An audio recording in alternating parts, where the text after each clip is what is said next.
सचिन ने बस हाय लिखा था। ख्याति ने जवाब दे दिया और किसी को अंदाज़ा नहीं था कि यही एक पल धीरे धीरे दो जिंदगियों की आदत बन जाएगा। नमस्कार दोस्तों, स्वागत है आपका सूर्यांश टेल्स में और आप सुन रहे हैं कहानियाँ मेरे यानी सूर्यांश के साथ। तो शुरू करते हैं आज की कहानी। लोग सचिन को अक्सर समझदार कहते थे, पर सचिन जानता था समझदार होना कोई तारीफ नहीं, ये एक मजबूरी होती है। वो ज़्यादा बोलता नहीं था क्योंकि उसने देख लिया था ज़्यादा बोलने वाले अक्सर खुद को सुनना चाहते हैं और जो चुप रहते हैं वो दूसरों को पढ़ रहे होते हैं। सचिन लोगों को पढ़ लेता था बिना पूछे, कौन हंस रहा है मजबूरी में, कौन चुप है डर की वजह से और कौन ठीक दिखते हुए भी अंदर से थक चुका है। उस सुबह भी कुछ अलग नहीं थी। कॉलेज से लौटकर कमरे में अकेला बैठा फोन स्क्रॉल करता हुआ, ना कोई खुशी ना कोई दुख, बस अजीब सा ठहराव। सचिन जानता था जिंदगी में सबसे खतरनाक चीज कोई हादसा नहीं होता, ये ठहराव होता है। एक नाम, इंस्टाग्राम, हजारों प्रोफाइल्स, हजारों चेहरे और फिर एक नाम रुका, ख्याति। ना कोई दिखावा ना कोई बनावटी पोज, बस एक सादा सी तस्वीर और एक हल्की सी मुस्कान जो ज्यादा कुछ कहती नहीं थी लेकिन कुछ छुपा जरूर रही थी। सचिन ने बिना ज्यादा सोचे मैसेज किया, हाय, और उसी पल खुद से कहा, उम्मीद मत रखना। कुछ देर बाद जवाब आया, हेलो। सचिन हल्का सा मुस्कुराया। वो जानता था हर बातचीत तुरंत नहीं जमती और हर इंसान भी नहीं। सचिन ने जल्दबाजी नहीं की। पहले दिन छोटी बातें, दूसरे दिन और छोटी, क्योंकि वो जानता था अगर किसी को जिंदगी में जगह देनी है तो उसे धीरे धीरे खुद चलकर आने देना चाहिए। ख्याति देर से जवाब देती थी, पर जब देती थी पूरा देती थी। वो सवाल कम पूछती थी पर हर शब्द ध्यान से पढ़ती थी। सचिन समझ गया ये लड़की सुपरफिशियल नहीं है। धीरे धीरे तीसरे चौथे दिन बातें लंबी होने लगी। तुम कहाँ से हो? पंजाब। ओह, दिल्ली से तो काफी दूर है नहीं?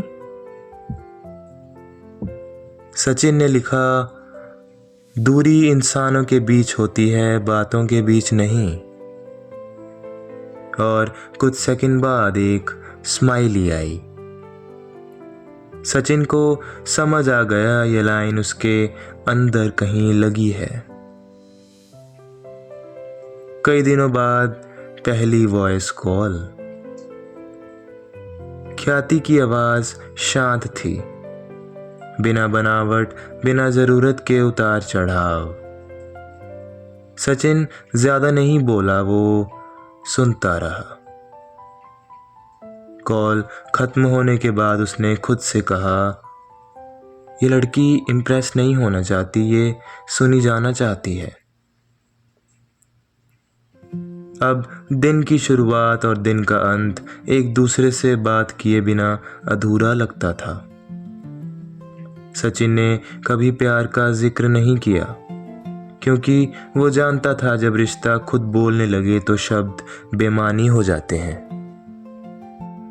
एक रात ख्याति ने बस इतना कहा, आज तुमसे बात नहीं हुई तो बहुत अजीब सा लगा। सचिन ने जवाब नहीं दिया।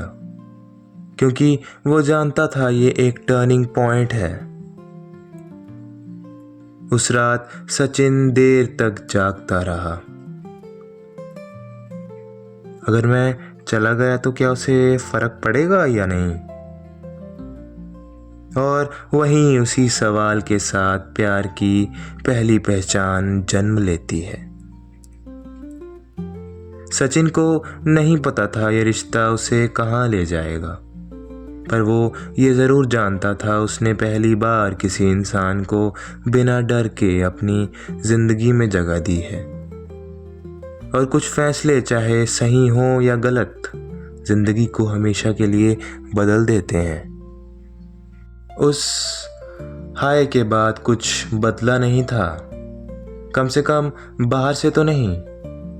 पर सचिन जानता था जिंदगी में असली बदलाव हमेशा चुपचाप आता है। अब रातें रोज होती थी, पर कभी तय समय पर नहीं। कभी ख्याति देर से जवाब देती तो कभी सचिन। और अजीब बात यह थी, किसी को शिकायत नहीं होती थी, क्योंकि दोनों समझते थे ये रिश्ता टाइम मांगता है, अटेंशन नहीं। ख्याति कभी कभी टाइपिंग करती, फिर मैसेज डिलीट कर देती। सचिन देख लेता था। वो पूछता नहीं था, क्योंकि वो जानता था कि कुछ सवालों के जवाब वक्त खुद दे देता है। ख्याति पढ़ाई में अच्छी थी, घर की जिम्मेदारियां समझती थी, बड़ी बहन की बातों को बिना सवाल किए मान लेती थी। वो बहुत ज़्यादा सपने नहीं बुनती थी, शायद इसलिए क्योंकि उसने देखे थे कुछ सपनों को टूटते हुए। उसे वर्तमान में रहना पसंद था। आज की शांति कल की अनसर्टेनिटी से बेहतर लगती थी। और सचिन हमेशा आगे सोचता था। एक दिन सचिन ने काफ़ी देर तक कोई मैसेज नहीं किया। जानबूझकर नहीं, बस वो थोड़ा बिजी था। शाम को ख्याति का मैसेज आया। आज बिजी थे? सचिन ने जवाब दिया, हाँ थोड़ा सा, बस इतना। लेकिन उसने महसूस किया यह सवाल यूं ही नहीं था। अब बातें सिर्फ क्या कर रहे हो तक नहीं रहती थी। कभी ख्याति कॉलेज की छोटी सी बात बता देती, कभी सचिन पंजाब की बारिश की। दोनों को पता था कि ये बातें ज़रूरी नहीं थी, पर इन्हीं फालतू बातों से तो रिश्ता सांस लेने लगता है। सचिन ने अब भी प्यार शब्द से दूरी रखी, क्योंकि वो जानता था नाम देने से पहले किसी चीज़ को पूरी तरह महसूस करना ज़रूरी होता है ना। एक रात कॉल पर लंबी खामोशी थी, कोई कुछ बोल नहीं रहा था। फिर ख्याति ने हल्की आवाज में कहा, तुम चुप रहते हो ना, पर अजीब तरह से सेफ लगता है। सचिन ने कुछ नहीं कहा। उसने बस उस खामोशी को वहीं रहने दिया। कॉल कटने के बाद सचिन देर तक बैठा रहा।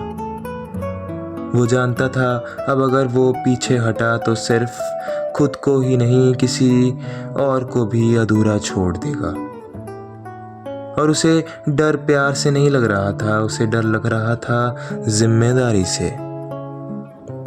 सचिन और ख्याति अभी भी सिर्फ दोस्त थे, कम से कम शब्दों में तो। पर कुछ रिश्ते शब्दों से पहले दिल में जगह बनाते हैं, और यही रिश्ते सबसे ज़्यादा तोड़ते भी हैं। और आगे की कहानी अगले भाग में। बस यहीं तक थी ये कहानी, पर सफ़र तो अभी शुरू हुआ है।